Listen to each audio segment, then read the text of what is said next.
ప్రకారం జాతీయ ఆదాయం 1689 కోట్లు, తలసరి ఆదాయం 62 రూపాయలు. దాదాపు నవరోజు తర్వాత ప్రొఫెసర్ వికే ఆర్వీరావు గారు జాతీయ ఆదాయాన్ని లెక్కించడం జరిగింది. 1925 నుండి 29 వరకు ఎన్ఎస్సియాన్ ఇండియాస్ నేషనల్ ఇన్కమ్ అనే ఒక వ్యాసం రూపంలోను, మరియు 1931 నుండి 32 వరకు బ్రిటిష్ ఇండియాస్ నేషనల్ ఇన్కమ్ అనే నివేదికలో జాతీయ ఆదాయాన్ని లెక్కించడం జరిగింది. ఈ నివేదిక ప్రకారం 1689 కోట్లు జాతీయ ఆదాయం గాను, 69 రూపాయలు తలసరి ఆదాయం గాను ఇతడు లెక్కగట్టి చెప్పడం జరిగింది. ఇతడు జాతీయ ఆదాయాన్ని లెక్కించే సమయంలో 2 పద్ధతులను వినియోగించడం జరిగింది. అంటే 2 రంగాలను తీసుకోవడం జరిగింది. ఒకటి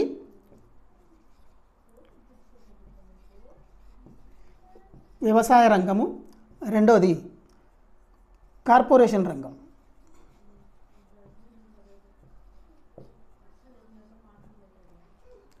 వ్యవసాయ రంగము, కార్పొరేషన్ రంగం, ఈ 2 రంగాలను ప్రామాణికంగా తీసుకొని ప్రొఫెసర్ వికే ఆర్వీరావు గారు జాతీయ ఆదాయాన్ని లెక్కించడం జరిగింది. అయితే ఇక్కడ వ్యవసాయ రంగానికి ఏమో ఉత్పత్తి మదింపు పద్ధతిని,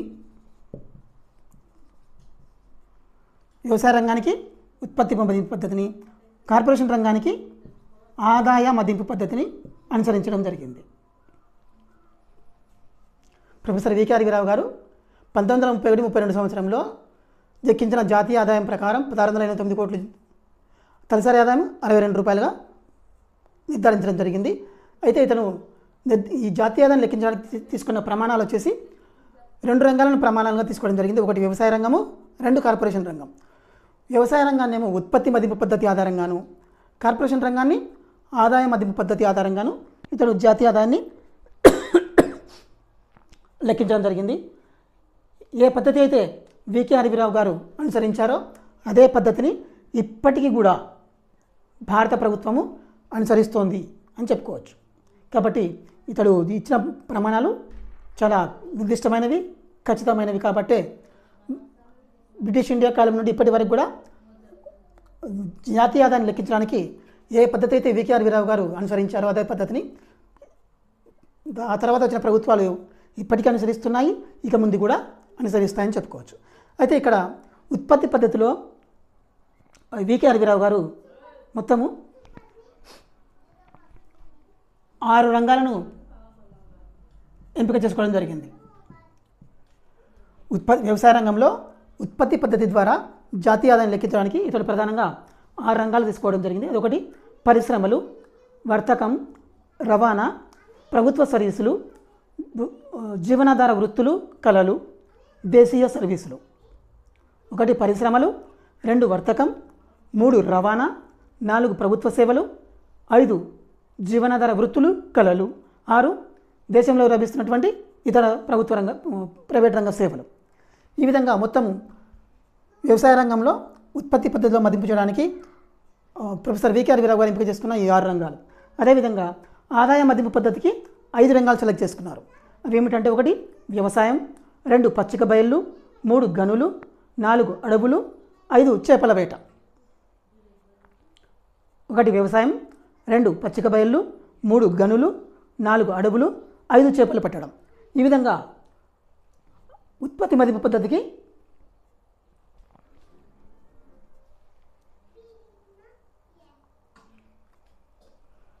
ఆదాయ మదింపు పద్ధతికి 5 రంగాలను ఎంపిక చేయడం జరిగింది. ఉత్పత్తి మదింపు పద్ధతికి 6 రంగాలు, ఆదాయ మదింపు పద్ధతికి ఆదాయ మదింపు పద్ధతికి 6 రంగాలు, ఉత్పత్తి మదింపు పద్ధతికి 5 రంగాలను సెలెక్ట్ చేసుకోవడం జరిగింది ప్రొఫెసర్ వికే ఆర్వీరావు. ఆదాయ మదింపు పద్ధతికి 6 రంగాలు.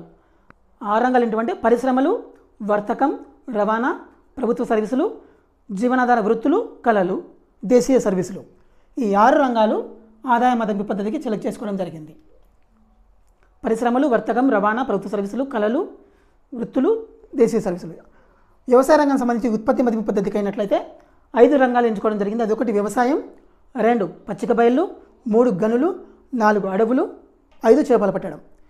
ఈ విధంగా మొత్తం 11 రంగాలను సెలెక్ట్ చేసుకొని ప్రొఫెసర్ వికే ఆర్వీరావు గారు జాతీయ ఆదాయ మదింపు పద్ధతిని, ఆ జాతీయ ఆదాయం లెక్కించడాన్ని శాస్త్రీయంగా రూపొందించారు.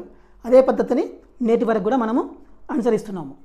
అయితే స్వతంత్రానికి పూర్వం కేవలం ప్రొఫెసర్ వికే అరవిరావు గారు మాత్రమే కాకుండా ఇంకా మరికొంతమంది కూడా జాతీయ ఆదాయాన్ని లెక్కించడానికి ప్రయత్నించారు. వాళ్ళ పేర్లు కూడా మనం చెప్పుకుందాం. ఇప్పుడు అవసరం లేకపోయినా గుర్తుపెట్టుకుంటే మంచిది. మల్టిపుల్ చాయిస్లో అడిగే అవకాశం ఉండొచ్చు. అడిగినా అడగకపోయినా ఒక 4 పేర్లు పెట్టుకోవడంలో తప్పలేదు. వాళ్ళు ఎవరంటే, రెండో వ్యక్తి 1931 నుంచి 1940 వరకు, 1931 నుంచి 1940 వరకు ఆర్సి దేశాయ్.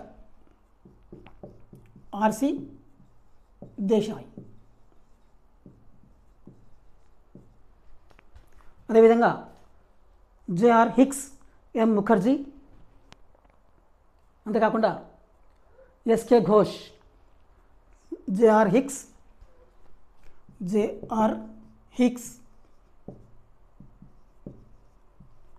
ఎం ముఖర్జీ,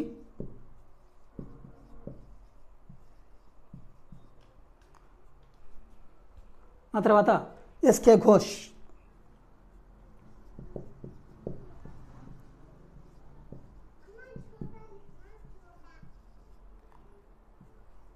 ప్రొఫెసర్ వికే ఆర్వీరావు తర్వాత వీళ్ళు కూడా జాతీయ ఆదాయాన్ని లెక్కించడం జరిగింది. కాకపోతే వీళ్ళు అనుసరించిన పద్ధతులు అంతగా ప్రచారంలోకి రాలేదు. మనము ఇప్పుడు ఉన్నటువంటి ప్రభుత్వాలు కూడా ప్రొఫెసర్ వికే ఆర్వీరావు గారి ప్రమాణాలనే పాటిస్తూ జాతీయ ఆదాయాన్ని ప్రస్తుతం లెక్కేయడం జరుగుతుందన్నమాట. ఇప్పటి వరకు మనము భారతదేశానికి స్వతంత్రానికి పూర్వం జాతీయ ఆదాయాన్ని ఎవరెవరు లెక్కించారు, ఏ విధంగా లెక్కించారో తెలుసుకోవడం జరిగింది. ఇప్పుడు స్వాతంత్రం తర్వాత, భారతదేశానికి స్వాతంత్రం వచ్చిన తర్వాత జాతీయ ఆదాయాన్ని ఎవరు లెక్కించారు, ఏ విధంగా లెక్కించారు, ఆ తర్వాత జరిగినటువంటి పరిణామాలు ఏమిటి, వాటి గురించి మనం ఇప్పుడు డిస్కస్ చేయబోతున్నాం.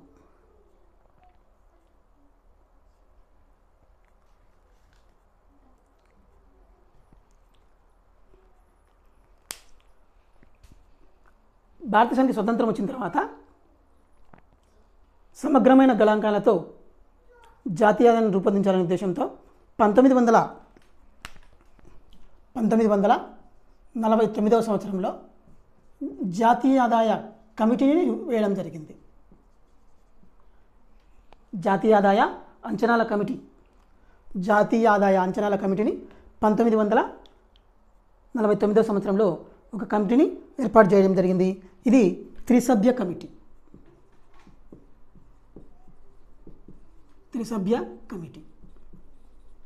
ఇందులో 3 సభ్యులు ఉన్నారు. ఒకటి పిసి మహలనోబిస్,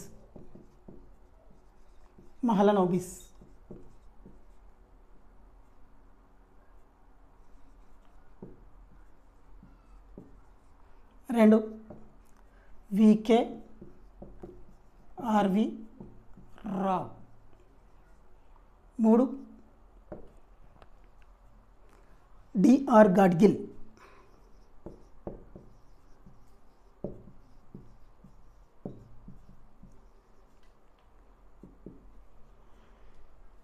4 సభ్యులుగా ఏర్పాటు చేస్తూ జాతీయ ఆదాయ అంచనా కమిటీని 1949వ సంవత్సరంలో భారత ప్రభుత్వం ఏర్పాటు చేయడం జరిగింది.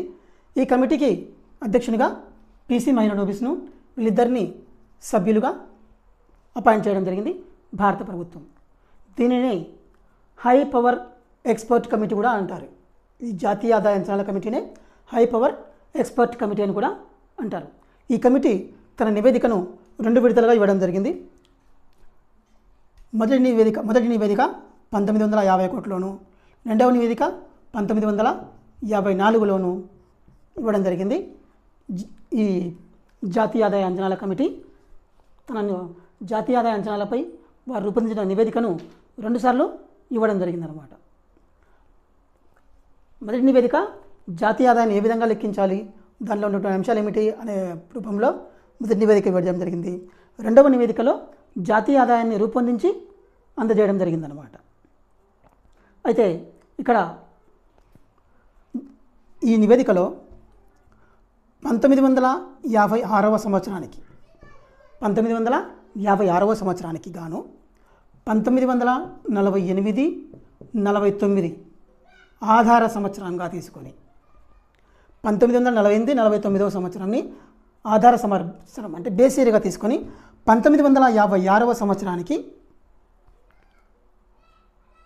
1954వ సంవత్సరానికి 1954వ సంవత్సరానికి జాతీయ ఆదాయ అంచనాలను తయారు చేసి ప్రభుత్వానికి ఒక నివేదిక రూపంలో ఇవ్వడం జరిగింది.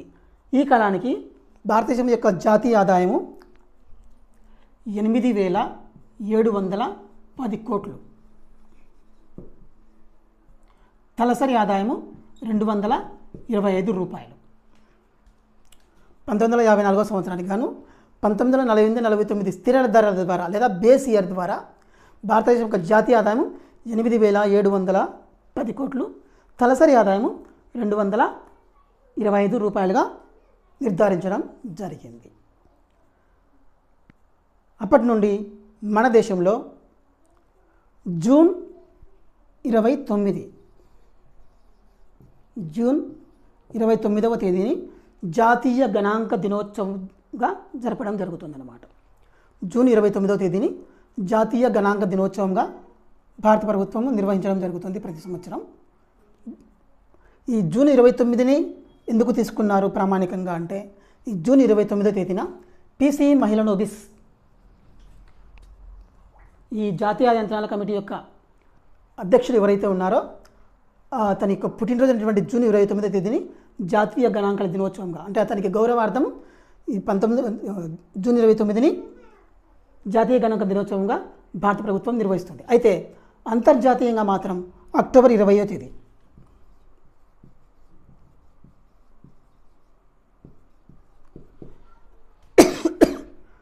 అక్టోబర్ 20వ తేదీన అంతర్జాతీయ గణాంక దినోత్సవంగా ప్రపంచవ్యాప్తంగా నిర్వహించడం జరుగుతుంది.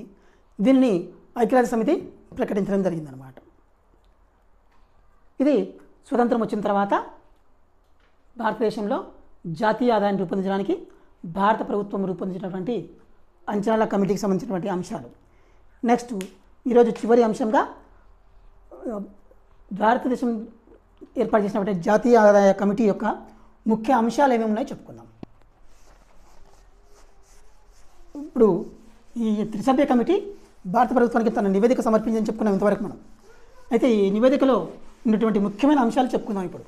అంటే జాతీయ ఆదాయ అంచనాల కమిటీ ఇచ్చినటువంటి నివేదికలో ఉన్నటువంటి ముఖ్యమైన అంశాలు ఏమిటంటే అవి ఒక్కొక్కటిగా చెప్పుకుందాం ఇప్పుడు. మొదటిది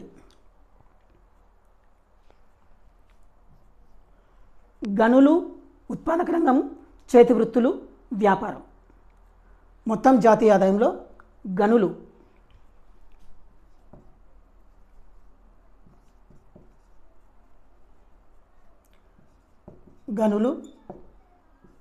చేతి వృత్తులు, వ్యాపారం. గనులు, చేతి వృత్తులు, వ్యాపారం, ఉత్పత్తి.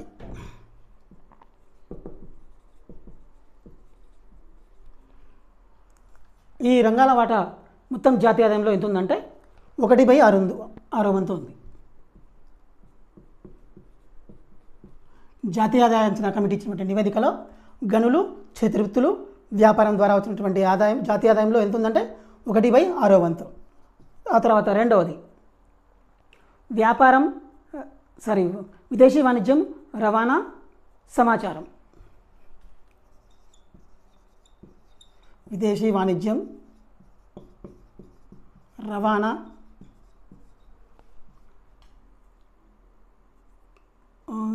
సమాచార రంగం. ఈ రంగాల నుంచి జాతీయ ఆదాయంలో వాటా ఎంత అంటే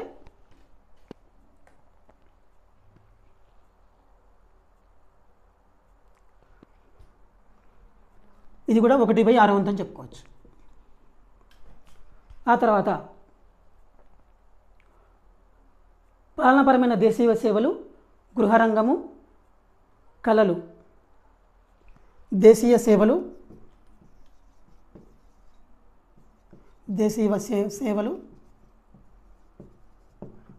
కళలు మరియు గృహరంగం.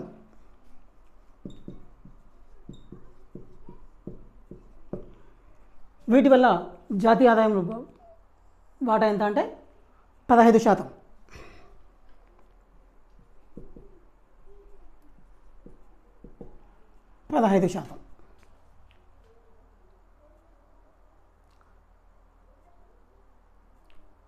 అదేవిధంగా వస్తూత్పత్తి వాటా. వస్తూత్పత్తి